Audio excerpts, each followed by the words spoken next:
मला असं वाटतं की हे प्रयोग असे चालू राहिले पाहिजे, बंद नाही झाले पाहिजे. आणि ह्यांनी जे जे आम्हाला शिकवलं त्याच्यामधून आम्हाला आहे ना नवीन नवीन संशोधकांचे, शास्त्रज्ञांचे माहिती मिळाली आणि हा ॲसिडवाला प्रयोग आम्हाला खूप आवडला.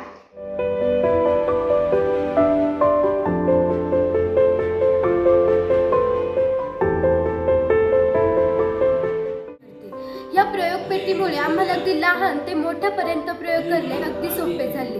पाठ्यपुस्तकातील एकन एक प्रयोग करणे आम्ही एकन एक प्रयोग सहजरित्या करू शकलो.